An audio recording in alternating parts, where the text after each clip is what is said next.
একদম আহলে সুন্নতের ওই জামাতের অনুসারী হলো একমাত্র সঠিক পথের অধিকারী। সবাই বলো সুবহানাল্লাহ।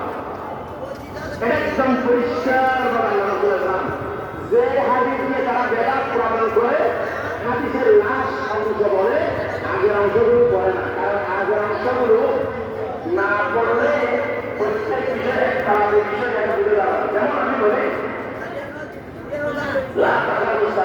মসজিদে তোমরা কাছেও যাইও না, আমাদের কাছেও যাইও না। হাদিস কোরআনের অর্থ যদি অংশ যদি করা হয় তাহলে আল্লাহ তাআলা কোরআন বলছেন আমাদের কাছেও যাইও না।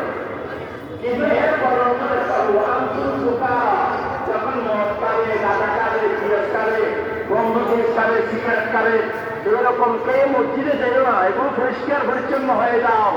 মসজিদ পবিত্র, পবিত্র করে পবিত্র অবস্থায় যেতে হবে। কিন্তু হাদিসের কোরআনের অংশ একটা নিয়ে এক্সিডেন্ট বলছে আল্লাহ নামাজ পড়তে নিষেধ করেছেন। আমাদের যারা বেদাতি পর্বতে হাদিসের আগের অংশ অর্থাৎ নিজের গায়ে পড়বে, এই জন্য হাদিসের সামনের অংশ গোপন করে